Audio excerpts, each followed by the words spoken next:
So I was thinking about the scripture where David talks about, I'll be more undignified than this.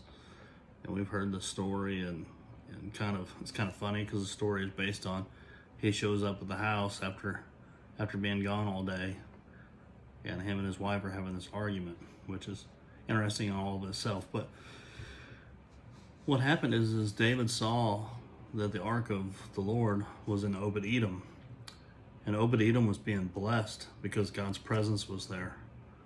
And David didn't like the fact that they were being blessed because God's presence was there, but he wasn't living in the blessing. So finally God said, do this, this, and this, and you can go get the ark and bring it back. So the journey back, he's sacrificing the oxen and the calves, and they're worshiping and they're dancing and they're celebrating because he knew what it was like to live without God's presence, and now God's allowing him to bring God's presence back. Of course, the presence back in those days was represented by the Ark of the Covenant. But how many people do we know today that they see God blessing someone else, and they're like, why is God blessing them and why isn't he blessing me? That's where David was at. He's like, God's not blessing me, he's blessing them.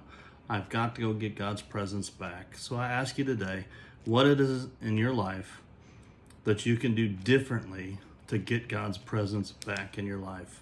Maybe you've had it before, you don't have it now. I just encourage you, spend a few minutes, get right with God, and go, all right, God, what do you want me to do so that I can have that blessed life, so that I can have your presence back, so that I can know your will, so I can know your way, and so that I can make a difference. And as you do, you'll see that you'll be more undignified than this.